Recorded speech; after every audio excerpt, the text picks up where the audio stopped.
Welcome to all. स्वागत आप सभी का आरएस सर यूट्यूब चैनल पे। और हम आ चुके हैं एक बेहतरीन बहुत ही इंपॉर्टेंट वीडियो के साथ में। आप एग्जाम देने वाले navy MR, navy SSR, navy SSR medical assistant का। तो यहाँ पर एक बड़ा डाउट आपका है, एग्जाम आपके नज़दीक लगा है और बहुत सारे वो कहते हैं ना प्रेशर बिल्डअप करने वाले पॉइंट आपके आसपास में आपके दिमाग में घूम रहे हैं क्या, कि सर मॉक टेस्ट में स्कोर इंक्रीज नहीं हो रहा है, क्या करूं? मॉक टेस्ट में स्कोर नहीं बढ़ रहा है और मेरी टेंशन आ रही है कि मॉक टेस्ट में स्कोर 40, 45, 30 जा रहा है, क्या करूं? एग्जाम नजदीक लगा है। नेगेटिव मार्किंग मेरी बहुत ज़्यादा हो रही है, मैं उसको कैसे ओवरकम करूं? ये बहुत बड़ी समस्या है। और नेगेटिव मार्किंग वो पार्ट है अपने एग्जाम का जो आपका सिलेक्शन करवा भी दे और आपको सिलेक्शन से बाहर भी कर दे, फेल भी करा दे। तो बहुत ज़रूरी है इस पर डिस्कस करना। टाइम मैनेजमेंट, अगर टाइम मैनेजमेंट नहीं है तो फिर तो पेपर में कुछ होना ही नहीं है, क्योंकि बिना टाइम मैनेजमेंट के लिए कभी भी आप पेपर अपना सिलेक्शन वाला नहीं कर पाओगे। अगर आपने पासिंग मार्क ले भी लिए तो फाइनल मेरिट में बाहर हो जाओ, क्योंकि टाइम मैनेजमेंट आपको एक्यूरेट उस टाइम को प्रॉपर यूटिलाइज करना होता है जो आपको सिलेक्शन तक लेके जाए, फाइनल मेरिट तक लेके जाए। तो उसके लिए टाइम मैनेजमेंट का एक बहुत अहम हिस्सा होता है। बिना टाइम मैनेजमेंट के आप स्कोर कर पाओगे, लेकिन मान लो क्लियर भी हो गया पेपर, फाइनल मेरिट तक नहीं जा पाओगे। उसके लिए प्रॉपर एक्यूरेट टाइम पे काम आपको करना पड़ेगा, सारे सवालों को टच करना पड़ेगा। और ये नेवी का पेपर है सर, टाइम कम पड़ता है बच्चे के पास, तो यहाँ पे टाइम मैनेजमेंट की बहुत ज़्यादा जरूरी है। अच्छा, उसके बाद में एग्जाम प्रेशर, और ये बड़ा प्रेशर क्रिएट हो रहा है। मॉक टेस्ट में स्कोर नहीं बढ़ रहा, नेगेटिव मार्किंग ज़्यादा हो रही है, टाइम मैनेजमेंट बच्चा कर नहीं पा रहा, और इन सभी का कंक्लूजन निकल के क्या आता है कि बच्चा एग्जाम के समय अपने प्रेशर को बहुत ज़्यादा बढ़ा रहा है। प्रेशर बच्चे पे बहुत बढ़ रहा है। बच्चा क्या इसको कैसे ओवरकम करे, इस पे कैसे काम करे। तो ये वीडियो आपका 8 से 10 मिनट का होगा, लेकिन एक बात मैं क्लियर आपको वादा कर देता हूं कि अगर ये वीडियो आपने शुरू से लेकर आखिर तक देखा और जैसा मैं आपको गाइड कर रहा हूं उस तरीके से अगर आपने अपने आप को तैयार करने की कोशिश करी तो बहुत हद तक, मैं नहीं कह रहा कि 100% कर लेंगे, लेकिन बहुत हद तक अपन इन चीज़ों को ओवरकम कर सकते हैं, इस प्रॉब्लम को अपन सॉर्ट आउट कर सकते हैं। जो बच्चे पहली बार हमारे चैनल पे आए प्लीज चैनल को सब्सक्राइब कर लीजिए, बेल आइकन प्रेस कर लीजिए। Indian navy MR SSR medical assistant के लिए हमारी क्लासेज यहाँ पे चल रही है, वो आपको मिलेगी, और प्रॉपर अपडेट इन्फॉर्मेशन तो आपको हमारे चैनल पे रेगुलर मिलती रहेगी। सबसे पहले अपन पहले सवाल पे बात कर लेते हैं। पहला सवाल है आपका कि सर मॉक टेस्ट में स्कोर इंक्रीज नहीं हो रहा, क्या करूं? अब बच्चा इसमें क्या होता है कि बच्चा कई जगह ऐसे भटकता है, बच्चा तैयारी कहीं और कर रहा है, मॉक कहीं और जाके लगा रहा है। तो उसमें क्या होता है कि बच्चा जहाँ तैयारी कर रहा है उसके जो क्वेश्चंस है उसने प्रैक्टिस करी, कहीं और जाके कर रहा है, क्वेश्चंस का लेवल अलग है या क्वेश्चंस का लैंग्वेज है जो बच्चे को कनेक्ट नहीं हो पा रहा है, और बच्चा वहाँ से जाके डिमोटिवेट हो रहा है। पहली चीज। दूसरी चीज क्या हो रहा है कि बच्चा मॉक टेस्ट तो दे रहा है, लेकिन मॉक टेस्ट को उतना सीरियस होके नहीं दे रहा कि मेरा यही एग्जाम है। उससे क्या होता है कि जब बच्चा सीरियस नहीं है पेपर में तो गलतियां करेगा, गलतियां करेगा तो स्कोर अपने आप कम आएगा। और ये अपने आप से सवाल करना कि जब भी आप हमारे मॉक लगाते हो या कहीं और मॉक लगाते हो, कि आप सीरियस होकर लगाते हो कि आ रहा है तो ठीक है, नहीं आ रहा तो भी तुक्का लगा दे। अब उस तुक्के का स्कोर लास्ट में दिखेगा, नेगेटिव भी होगा, रिजल्ट स्कोर भी कम आएगा, तो उस वक्त प्रेशर बिल्डअप होगा। वो प्रेशर तो पूरा आएगा, लेकिन सीरियस आप बिल्कुल नहीं थे जब आपने टेस्ट दिया। तो कुछ चीजों पे आपको काम करना होगा।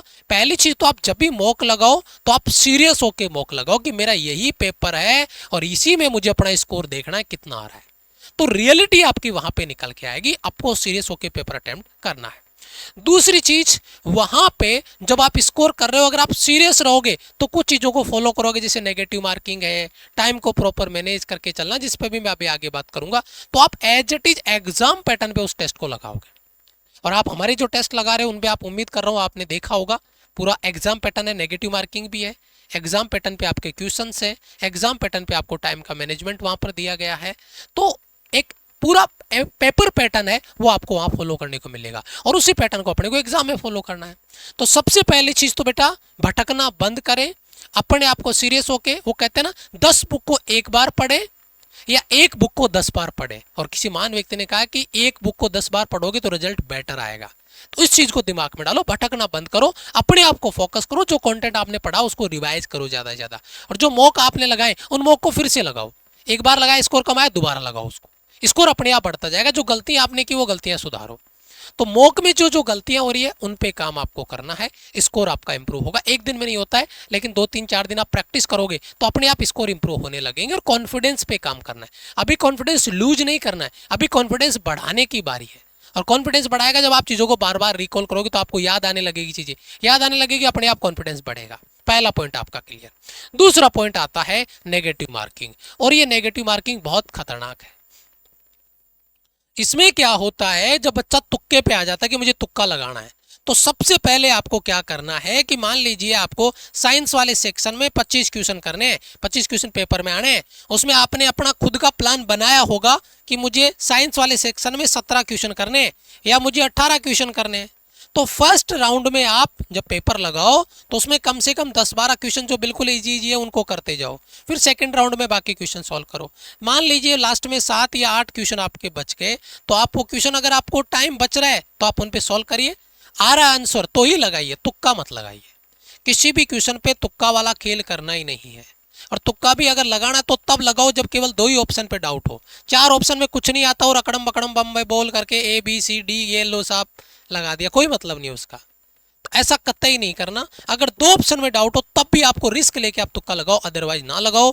क्योंकि अगर ऐसा कर रहे हो तो अपन नेगेटिव मार्किंग को कम से कम कर सकते हैं, नेगेटिव मार्किंग अपनी कम से कम होगी। लेकिन हाँ, अपना टारगेट सेट करो आप प्रत्येक सब्जेक्ट का। जैसे मेरे को मैथ्स में इतना करना है, इंग्लिश में इतना करना है, जीके में इतना करना है, आपका जो पार्ट है साइंस में इतना करना है। MR वाले बच्चों को अपने दोनों सेक्शन को डिवाइड करना है, जीके में मैथ्स, आपका करंट वाला पार्ट है, साइंस वाला पार्ट है, उसको आपको कैसे करना है। तो वो आपने अगर प्लान बनाया तो प्लीज़ कमेंट करना कि सर मैं ये पैटर्न बना रहा हूँ, MR में मुझे 50 क्वेश्चन में से इतने इतने क्वेश्चन करने दोनों सेक्शन में, और SSR में मुझे चारों सेक्शन में इसमें इतना, इसमें इतना, इसमें इतना, इसमें इतना। मैं देखना चाहता हूँ कि आपने क्या प्लानिंग की है, और नहीं किया तो बेटा एक बार प्लान करके प्लीज कमेंट जरूर करना। नेगेटिव मार्किंग उसी पैटर्न पे बचा जाएगा। आप सोचो कि मैं फिजिक्स में 25 में से 25 कर लूँ, मैथ्स में 25 में 25 कर लूँ, है ना, जीके में कम कर लूँगा, इंग्लिश में 25 में से 25, तो उतना नहीं जाना है। 25 में से 25 करने के लिए आपको टाइम बहुत सारा चाहिए, और टाइम आपका कम पड़ेगा पेपर में, पहली चीज़। दूसरी चीज़, जल्दीबाजी में जो सवाल गलत हो रहे हैं उनको आपको बचना है, अवॉइड करना है, हड़बड़ाहट में गलतियां नहीं करनी है। तो नेगेटिव मार्किंग आपको कम करनी है, यानी स्कोर आप जो फिक्स करोगे उसी को लेके चलो। अगर पेपर का लेवल बढ़ गया, मान लो 17-18 टारगेट लेके गए, पेपर का लेवल अच्छा आ गया, तो आप अपने टारगेट को 15 पे सेट कर लो कि यार 15 हो रहे हैं, चलो ठीक है, लेकिन नेगेटिव नहीं करो। अब पेपर का लेवल अच्छा आ गया फिर भी तुम्हें 18 करने हैं, तो 3 सवाल तुम नेगेटिव करके आओगे। पेपर का लेवल ऑलरेडी अच्छा है, तुम्हें 18 करने हैं तो तुम गलत करोगे उनको, तो वो नुकसान होगा अपने को पेपर में। अच्छा, अगला सवाल उसके बाद में, टाइम मैनेजमेंट कैसे करें। टाइम मैनेजमेंट के लिए आपको क्या करना होगा, जैसे मान लो 25 क्वेश्चन आपके मैथ्स के हैं, तो 25 क्वेश्चन को आपको 3 सेगमेंट में डिवाइड करना है। पहला सेगमेंट, पहला सवाल आ रहा है टिक किया, तीसरा आ रहा है, 7वां आ रहा है, बाकी 14वां आ रहा है ना, 15वां आ रहा है, 17वां आ रहा है, 22वां आ रहा है, 24वां आ रहा है, 25वां आ रहा है। इस तरीके जो सवाल आ रहे हैं उनको पहले राउंड में फटाफट फटाफट ये शुरू के 8-10 सवाल विद इन 5 to 6 मिनट में किल कर दो। फिर बाद में सेकंड राउंड स्टार्ट करो, जो छूट गया उनको देखो। छूट गया क्यों? क्योंकि वो सवाल टाइम टेकन थे तो आपने स्किप कर दिया था। फिर उनमें से लगभग 4 से 5 क्वेश्चन फिर से किल कर दो, है ना, अगले 7-8 मिनट में, क्योंकि 5 क्वेश्चन करने में आप टाइम ज़्यादा लगेगा, 7-8 मिनट लगेगा। अगर फिर लास्ट में अगर आपके पास 2-4 मिनट बचते हैं तो बच्चे भी जो 7 से 8 क्वेश्चन हैं जो थोड़े टफ थे उनको ट्राई कर लो। अगर आता है तो करो, नहीं आता तो उसको छोड़ो। तो इस सेगमेंट को डिवाइड करो, अपने सेक्शन को तोड़ लो टुकड़ों में कि मुझे इस तरीके से सवाल को तोड़ना है और उस पार्ट में करना है। ऐसा नहीं कि आ रहा है करते गए, एक सवाल को लेकर बैठ गए, 3 मिनट उसमें खराब कर दिए, बाकी आगे वाले 10 सवाल उस 3 सवाल के चक्कर में रह गए। वो 3 सवाल करने में आपने 10 मिनट लगा दिए। इससे बढ़िया उनको छोड़ के बाकी सवाल करते ना तो ज़्यादा स्कोर आपका आता। और वो 3 सवाल टाइम टेकन है तो गलती भी हो सकती है उनमें, तो आपका टाइम पूरा खराब भी हो सकता है। तो इस तरीके से टाइम को मैनेज करके आपको पेपर को सॉल्व करना है और प्रॉपर एग्जाम पैटर्न पे आपको मॉक लगाना है, और उस पैटर्न को जो मॉक लगाया उसी पैटर्न को आपको पेपर में फॉलो करना है। अब यहाँ पे तुम इन चीज़ों की प्रैक्टिस करते नहीं हो, पेपर में उसको फॉलो करने की कोशिश करते हो, और आपको पता है चीज़ें वही फॉलो होती है जो पहले प्रैक्टिस की हुई होती है। आप पहले इन चीज़ों पे काम करोगे नहीं, सीधा पेपर में इन पे काम करने की कोशिश करोगे तो रिजल्ट नहीं मिलेगा आपको, क्योंकि पहली बार में चीज़ें इंप्लीमेंट नहीं होती है। तो जितने भी आप हमारे मॉक लगा रहे हो, SSR के मॉक डाल रखे हैं, MR के मॉक हमने डाल रखे हैं, है ना, आपको मेडिकल असिस्टेंट के मॉक हमने डाल रखे हैं, तो उनको आप अभी प्रैक्टिस करो। शाम को सेल्फ स्टडी पे टाइम दो, उनको प्रैक्टिस करो। जो नोट्स बेच में हमने मॉक टेस्ट आपको डिलीवर कर रखे हैं उनको लगाओ। आगे ऑल इंडिया लाइव टेस्ट है उनको फॉलो करो, लेकिन एग्जाम पैटर्न पे ही फॉलो करो, ताकि यहाँ की प्रैक्टिस अपने पेपर में काम में आएगी और उसका एडवांटेज अपने को मिलेगा। आगे बढ़ते हैं। अब आता है एग्जाम प्रेशर। प्रेशर बिल्डअप होता है, स्कोर नहीं आ रहा, टाइम मैनेजमेंट नहीं हो रहा है, नेगेटिव मार्किंग बहुत ज़्यादा हो रही है। ये सभी कारण तो हैं जो प्रेशर को बिल्डअप कर रहे हैं। दूसरी चीज़, आज आप उस सवाल को सॉल्व करने के लिए भाग रहे हो जिसने आपको पूरे साल में नहीं पढ़ा। तो ये तो सबसे बड़ा रीजन है आपके डिमोटिवेशन का, आपके प्रेशर का। एक बुक को 10 बार पढ़ना है, 10 बुक को एक बार पढ़ने का फायदा नहीं है। तो आपने जो पढ़ा उसको रिवाइज करने की जरूरत है आपको। अभी नए क्वेश्चंस के, नए मॉक के लिए इधर उधर भटकने का नहीं है, उसका कोई सेंस नहीं बनता। जो आपने मॉक लगाए उनको रिवाइज करो, वो आपको कॉन्फिडेंस देंगे, वो आपको स्कोर बूस्ट अप करके देंगे, और वही राज है कॉन्फिडेंस बढ़ाने का। तो वहां से प्रेशर आपका ओवरकम होगा। और बाकी चीजें जो मैंने बताई उनको अगर आप फॉलो कर लोगे तो प्रेशर अपने आप क्लियर हो जाएगा। टाइम मैनेजमेंट आपने कर लिया, नेगेटिव मार्किंग पे काबू किया, नेगेटिव मार्किंग से बचे, है ना, और आपने अपने आप के जो क्वेश्चन है उनको एग्जाम पैटर्न पे फॉलो किया, तो अपने आप स्कोर इंप्रूव होगा, तो प्रेशर अपने आप कम हो जाएगा। तो प्रेशर का रीजन जो पीछे था उनको सॉल्व कर लो, प्रेशर अपने आप आपका ओवरकम होगा। और प्रेशर लेने से कभी पेपर सही नहीं होता है। प्रेशर पे आपको पेपर सॉल्व नहीं करना है, प्रेशर में आके पेपर सॉल्व करोगे तो नहीं होगा। अब सर हमें स्कोर को और कैसे इंप्रूव कर सकते हैं, और बढ़िया क्या चीज़ है जो हम एग्जाम पैटर्न पे पेपर दे और हमें कॉन्फिडेंस बूस्टअप हो अपना, और वो है आपका मॉक ड्रिल। डेली सुबह 7 बजे, 7 से 9:30, 2.5 घंटे मॉक ड्रिल चलता है एसएसआर और मेडिकल असिस्टेंट का, और 10 बजे एमआर का। ये मॉक ड्रिल होता है पूरे एग्जाम पैटर्न पे, पूरे 100 सवाल आपको सॉल्व करवाए जाते हैं कंप्लीट सॉल्यूशन के साथ में इसी यूट्यूब चैनल पे, और डेली सुबह 7 बजे लाइव होता है।